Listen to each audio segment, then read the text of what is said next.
Well, hello there. We're going to solve a differential equation by separation of variables.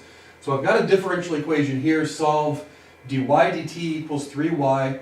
It's a straightforward linear differential equation, but I'm going to use this to illustrate the method of separation of variables.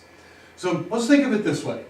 If I were to multiply both sides of this differential equation by the differential dt,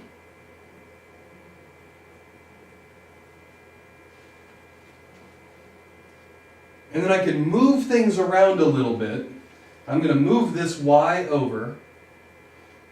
Right? I'm going to say 1 over y times dy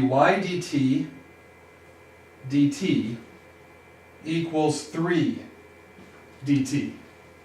So the algebra that I've done here is all perfectly legal. Now what I need to recognize is that this piece is actually just equal to dy.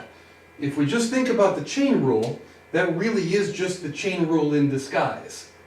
And so with that particular guy, I can now rewrite this as 1 over y dy equals 3 dt. And this is now set up for integration. If I integrate both sides, all right, the left-hand side turns into something that's relatively nice. The right-hand side turns into something that's relatively nice. So let's look. The left-hand side, here, let's come up here. The left-hand side becomes the natural log function. The right-hand side becomes 3t plus a constant. And if I now just do a little bit of algebra to this, I've got a solution to my differential equation.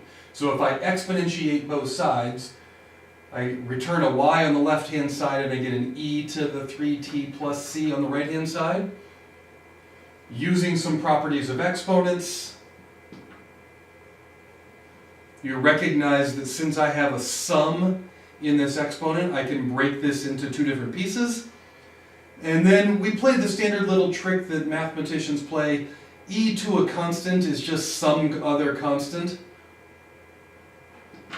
So this is equal to e to the 3t times some constant, which I'm just going to rewrite as ce to the 3 times t. So this was a real quick demonstration of how you do separation of variables.